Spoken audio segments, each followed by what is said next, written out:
The next question was, if I can't consume broccoli sprouts daily, how beneficial is it to consume them only after exposure to heavy air pollutants?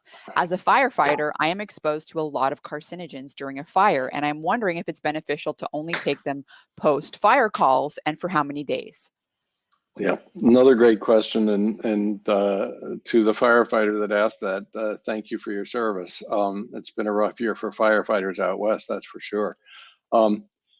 So my best guess is that taking them regularly or taking a supplement in order to prime your system and get your antioxidant and detoxification system ready for the regular assaults that you're laying on your body, it would probably be wise. I think this is a case where you should remember that if we're talking about carcinogens or toxins or oxidant chemicals, you never really know when you're being attacked by those vicious chemicals. And I'm actually not exaggerating.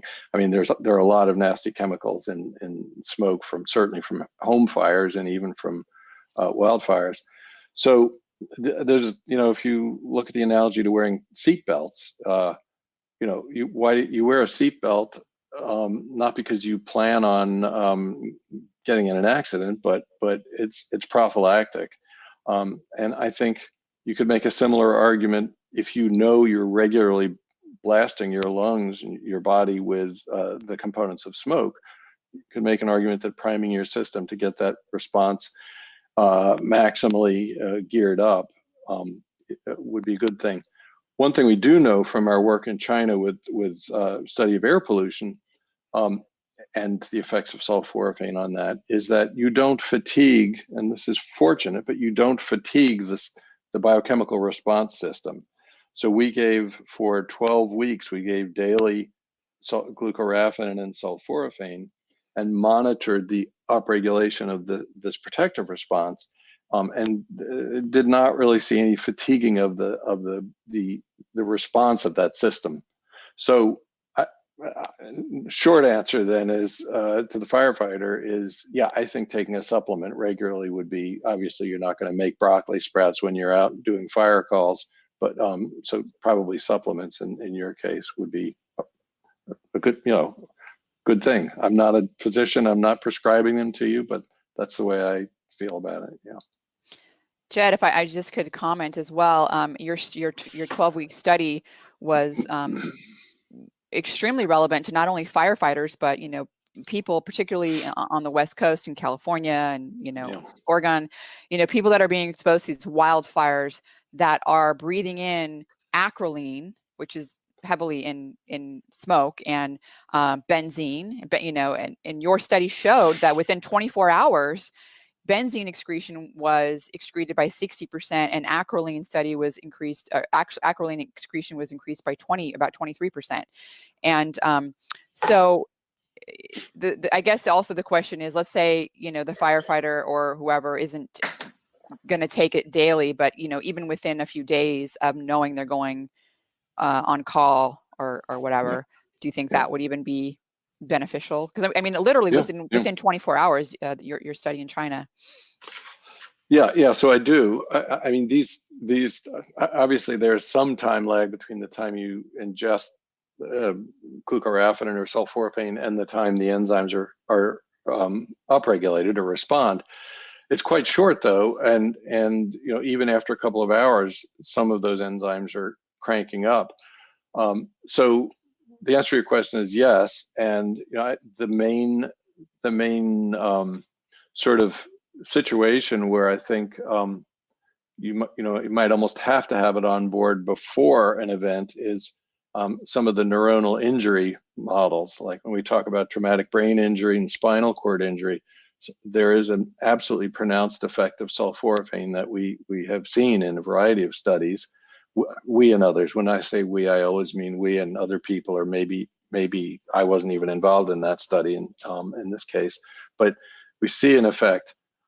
Obviously, if you have that sort of injury and you're looking for the rapid response of sulforaphane, it would be ideal to have had it on board your body beforehand. But one of the things that appears evident is that with neuronal injury, even getting it right after the injury may have some value. So, but with the fire analogy or the fire situation, absolutely, we showed that the response was upregulated quickly and it was maintained. And as you say, detoxification of 2 out of the 3 major pollutants that we looked at happened to a substantial degree. And I should mention, this was work that my colleague Tom Kensler started a long time ago in China, and we joined in that work I guess in about 2001. And so we've been involved with it for many years now, and the final studies there are going to be published soon, I hope. Amazing, just amazing work. I love those studies, and the fact that the 12 weeks there was no exhausting of the upregulation of these important detoxification enzymes. That's really profound. That they were maintained within that whole 12-week. It wasn't like it was a short-term effect that went away. Also, it's, as we're going to discuss probably in a couple of minutes about a lot of the preclinical studies on the effects of sulforaphane in Alzheimer's disease. There's been a just onslaught of new research that has shown air pollution is contributing to neurodegenerative diseases starting in early life. So there was a study in Mexico City where air pollution is terrible, and children, so they've been doing postmortem studies looking in the brain of unfortunately infants and children and young adolescents that have died for whatever reason, and they have amyloid beta plaques in their brain as early as infancy, and other pathological changes in the brain going on early in life, which is really unfortunate. So I think that the possibility of something like moringa or sulforaphane or black sprouts, to help with excreting these, toxic compounds and even in other potential ways improving brain health is really exciting. So